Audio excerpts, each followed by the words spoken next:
Everyone, welcome back to the lecture of unit number 3, lecture number 5. In this lecture, we'll start the another content of unit number 3, which is of the vector spaces, that is linear dependence, linear independence of vectors, then basis and dimension of a vector space. So these few definitions in the beginning we'll discuss, and after that we'll start solving examples based on these definitions. So here are the definitions. Linear, starting from linear independence, dependence, then basis and dimension of vector space. We'll see linear operator part we are going to discuss in the next lecture, which will be the last topic of the vector space, and after that we'll start the inner product spaces. So first definition: linear dependence. The vectors v1 vn v1 v2 vn, n number of vectors we have considered, are said to be linearly dependent if there exist scalars c1 c2 cn, not all 0, such that the linear combination of these n vectors c1 v1 plus c2 v2 plus plus cn vn, we call it as a linear combination that we have discussed in the previous lecture. When this all constants not all 0, and if the linear combination is equal to 0, then the set of vectors v1 v2 vn can be called as a linearly dependent vectors. Okay, now the meaning of this definition is, whenever we will consider the linear combination of the given vectors v1 v2 vn in such a way that c1 v1 plus c2 v2 plus cn vn equal to 0, which will give us a homogeneous system of equations. And if that system of equation has non-zero solution, not all 0 means what? Sum of the constants will be non-zero. That means this system of homogeneous equation will have a non-zero solution, non-trivial solution. Okay, this thing we have discussed already in the homogeneous, while solving the system of homogeneous equations. It will have either non-trivial solution, that is non-zero solution, or a zero solution. So whenever this system of equation, homogeneous system of equations, will have a non-zero solution, the given set of vectors will be called as a linearly dependent vector. And whenever the set of vectors is linearly dependent, there always exists a relation between the given vectors. Okay, the next definition is linear independence. Okay, the set of vectors v1 v2 v2 vn are said to be linearly independent if there exists a scalar c1 c2, there exist scalars c1 c2 cn, all are 0, such that c1 v1 plus c2 v2 plus cn vn equal to 0. Means when we consider this relation, linear combination of n vectors c1 v1 plus c2 v2 plus cn vn, this is c2, here we have c2, and if again this will give us a homogeneous system, and if this homogeneous system gives us the zero solution, that is trivial solution, in that case the given set of vectors will be linearly independent. Now both definitions are quite similar. In both cases, whenever you want to check linear independence of vectors, you consider the linear combination of that vectors, equate them to 0, you will get a homogeneous system. And after solving that homogeneous system, either you will get a trivial solution or non-trivial solution, that is zero solution or non-zero solution. Depending upon that, we can claim that the given set of vectors is either linearly dependent or independent. Whenever we have a non-zero solution, in that case the set of vectors will be linearly dependent, and whenever the system will have zero solution, the set of vectors will be called as linearly independent. Okay, few remarks related to these two definitions. If v1 v2 vn are linearly dependent, then there exists a relation between them. Okay, and two vectors u and v are dependent if and only if one is multiple of other. That is nothing but that relation is what? The two vectors will be multiple to each other, right? Means that is also kind of a relation between two vectors. Okay, means whenever there exists a relation between two vectors, one is multiple of other, or addition of two vectors is the third vector, any mathematical relation whenever exists among the vectors, that set of vectors will be linearly dependent. In that way also you can consider this definition. Okay, now next definition is basis of vectors, basis of a vector space. Okay, so a sequence of vector v1 v2 vn is a basis of the vector space v if and only if it satisfies these two conditions. First is v1 v2 vn are linearly independent, they has to be linearly independent. Along with that, these vectors must span the vector space V.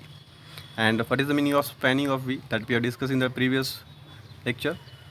If any vector V can be written as a linear combination of these vectors, then that set of vectors spans the space V, capital V. Okay, means whenever the set of vectors is linearly independent and if they span the space V, then that set of vectors will be called as a basis of that vector space.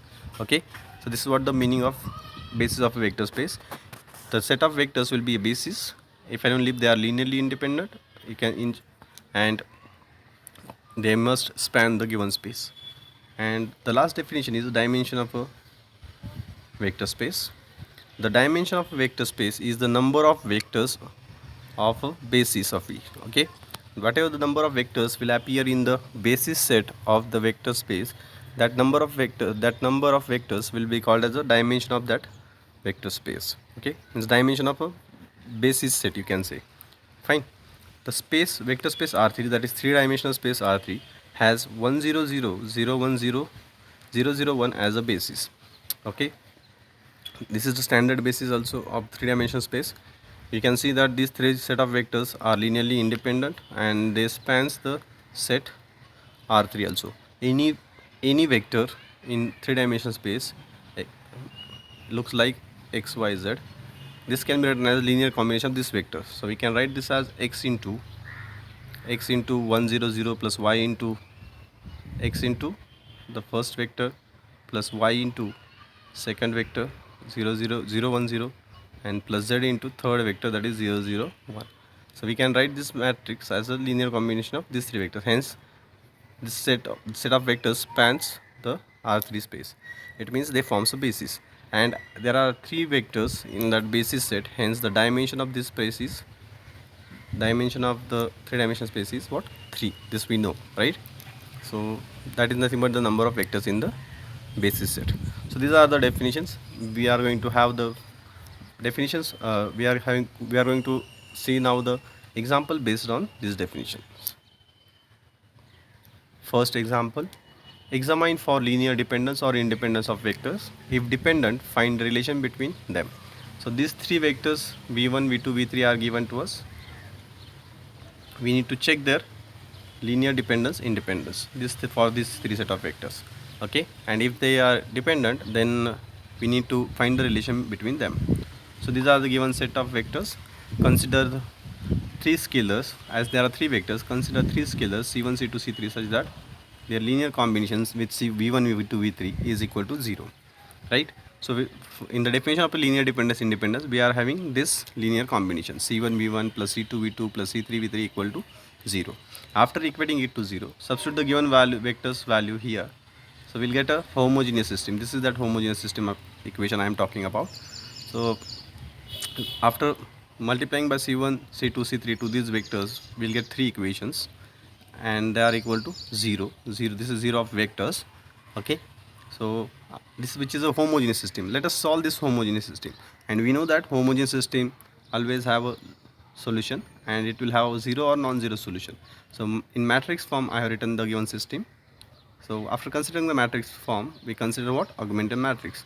But in the case of homogeneous system, even if you don't add that 0 0 0 column, augmented matrix 0 column, it doesn't matter. Even if you add it 0 0 0 there, it will not be a problem. And even if you just calculate the rank of A, that will be enough for deciding the nature of solution. Okay, so here I have reduced, after applying this is the matrix A of the system, I have reduced it to echelon form using row transformation. Okay, so finally we got this echelon form. Okay, and from this echelon form, the rank is what? Rank of A is 2. So we have obtained rank is 2, which is less than the number of unknowns, which is 3. So definitely it is going to have a non-trivial solution, right? So from above system, as it is going to have a non-trivial solution, that is non-zero solution, the set of vectors will be linearly dependent from the definition of linear dependence. Okay, and definitely they will have some relation between them. Now next task is to determine the relation. For determining relation, we need to calculate the solution first. So for calculating solution, we have written again the equations from the previous matrix, which is in the row echelon form. Okay, so there are two equations and three unknowns. Difference is 3 minus 2, 1. So out of three variables, one variable will consider as a parameter. So let us put C3 as k. So when we put C3 as k, we'll get C2 as minus k by 2 and C1 as minus 3k by 2. And these are not non-zero, right? Hence given set of vectors are linearly dependent by definition. To find the relation between them, we put C1, C2, C3 in the equation number 4. Sorry, which is our beginning equation. Okay. Now after putting these values of C1, C2, C3 in the equation 4, we'll get this relation minus 3k by 2 V1 plus k by 2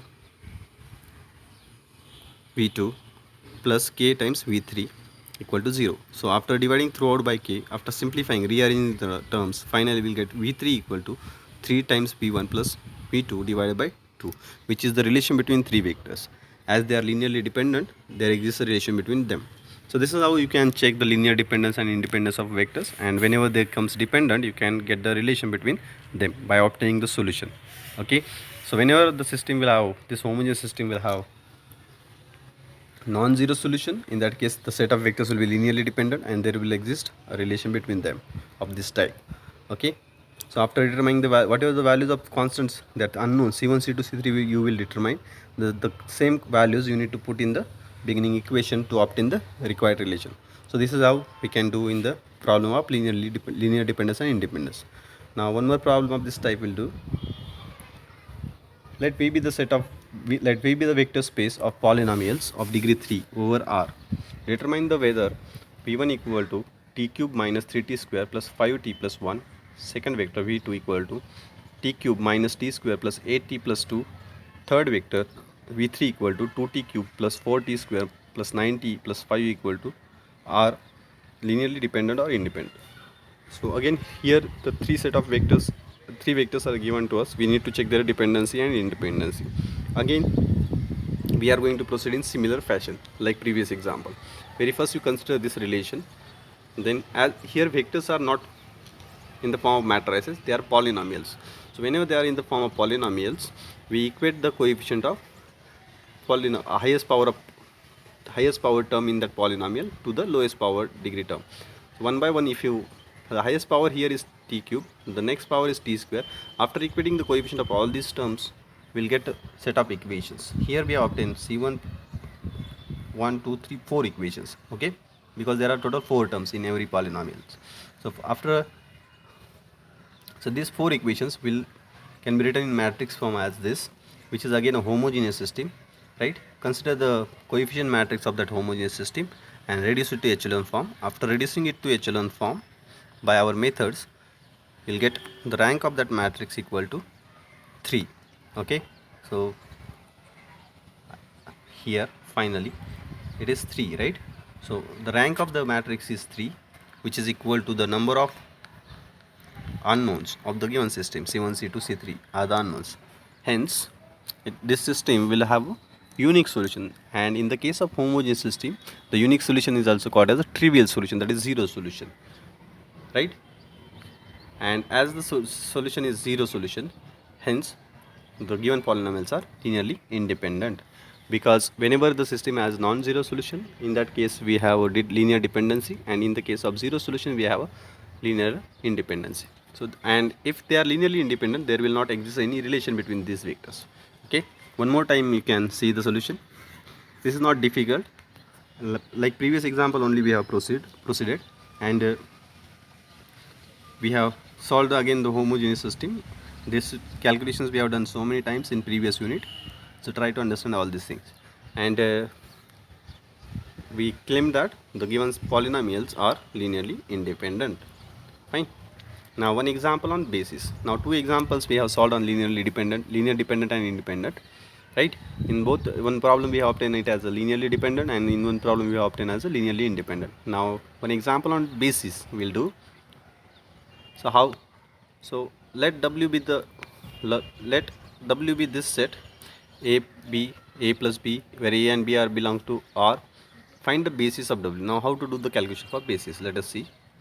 So very first I have written the given vector a plus b as linear combination of two vectors. This given vector can be written as linear combination of two vectors. After we just have separated a and b, right? So after separating these, we'll get a times 101 and b times 011, right? Which means given every vector of w can be written as linear combination of two vectors, that is 101 and 011.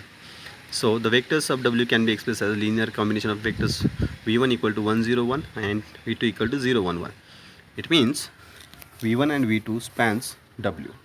The meaning of this is what? v1 and v2 spans w, because every vector of w can be expressed as a linear combination of these two vectors, right? Now let us check whether they are linearly independent or not, because in the definition of basis we are having two conditions. The set of vectors must be linearly independent and they must span the given space. So spanning we have proved. Now just linearly independence we have to prove, then only they will form a basis. Now for proving linearly independent, again consider the relation c1 v1 plus c2 v2 equal to 0. Here we are having only two vectors, so after solving them finally you will get c1 c2 equal to 0, which will claim that by definition the vectors v1 and v2 by definition the vectors v1 v2 are linearly independent and they spans w, hence they forms a basis, and this will be that set of basis. Okay, in that way you can determine the basis of that space. Now in the next example is quite different. In the next example vectors are provided, right? And we need to show that it is a basis of R2. So for proving, whenever the set of vectors you need to prove as a basis, you need to prove that set of vectors is linearly independent and they spans this given space. Okay, so given vectors I have written in the solution. So for spanning, first we'll prove that they spans the space R2. So any random vector of R2 we have considered xy, and we have written that R2 a member of R2 as a linear combination of these two vectors. So from that we'll get a non-homogeneous system of this type, right, in matrix form. And after considering the augmented matrix of this non-homogeneous system, we'll get this matrix 1 1 1 minus 1 and xy. Fine, let us see the next calculation. After performing the transformations, we'll get the echelon form equal to, in only one single, after single transformation we'll get the echelon form, and from this echelon form you can see that x and y are real numbers. So on this in the third column we'll have some numbers, and this is the matrix A. Its rank is 2. And the rank of augmented matrix is also 2. Hence they are having a solution which is a unique solution. Fine. This implies system is constant, means there exist values of c1 and c2. As solution exists, it means the system spans, the given set spans R2, right? And for checking the linearly independence, we consider this linear combination, we equate it to 0, and we must get their c1 c2 0, right? So again we'll get c1 c2 equal to 0, and the set of, from this we can claim that the set of vectors v1 and v2 are linearly independent. And as this set of vector is linearly independent and it spans R2, finally by definition of basis we can say that this set forms a basis of R2. Now in this example we have solved one non-homogeneous system and one homogeneous system. Whenever you want to check linear span, you need to solve the non-homogeneous system, and whenever you need to check linearly independence, in the examples of basis we solve homogeneous system. Both methods you must know, solving homogeneous and non-homogeneous system. One more time you can see the example. First we have considered one random vector of R2 which is xy, and we have shown that these two vectors can be written as this vector can be written as linear combination of these two vectors. Okay, and for proving that we need to show that there exists a solution to this system, that is there exists some values of c1 and c2, and for existence of solution to the non-homogeneous system we must show that the rank of augmented matrix and the rank of the matrix A must be equal. That we have proved here. That is nothing but proving the system is consistent, and once you prove that the system is consistent, it will span that given space. And for linear independence, again like previously discussed method, consider this linear combination, we will get a homogeneous system, show that it is having a zero solution, that will claim they are linearly independent. And when both conditions are satisfied, that is linear span and linearly independence, we can say that the given set of vectors forms a basis. Now, few examples for practice. Whatever things we have discussed in this lecture, based on that we have this this set of example for you. For in the first, you need to check linear dependence and independence of vectors, and if dependent, you find the relation between them. So there are almost 7-8 examples are there for practice. You can do any examples and do the practice of the linear dependence and independence. In the second problem, you need to check whether the matrices are dependent or not. If dependent, find the relation. Means instead of vectors we are having matrix. In similar way you can proceed there. Consider the linear combination as C1 into A, C2 into B, two matrix equated to 0. Here 0 is the 0 matrix, okay, of the same order. After equating to 0, we'll get some equations in C1 and C2 and check that whether you will get a non-zero solution or zero solution. Depending upon that, you can say that the matrices are dependent or independent. In the third example, find a basis for this span. Okay, this is spanning set, so basis you need to calculate. In the fourth example, find the basis and dimension of subspace, like the one example we have solved of this type. Now in the fifth example, verify whether the set forms a basis or not. This type of problem also we have done. In this problem number 5, you need to check two things. Whether first thing is show that the set of vectors spans the given space, and after that show that the set of vectors is linearly independent. In example 7 and 8 also, 6 and 7 also similar things we have to do. Find the basis of a row space of a matrix. So row space means only row vectors you are going to consider. Row space means row vectors you consider, and then consider the linear combination. And in example 7, you find the basis of column space of matrix, so consider column vectors there. If you are not able to solve these examples, whatever examples you are able to solve, you do them, and whatever examples you are not able to do, will cover in one of the video, or I will provide you the solution for them. Okay, so that's it from this lecture. Hope you understood these definitions of basis, dimension, and linear dependence, independence. The next content, that is linear operator, will start in the coming video. Thank you.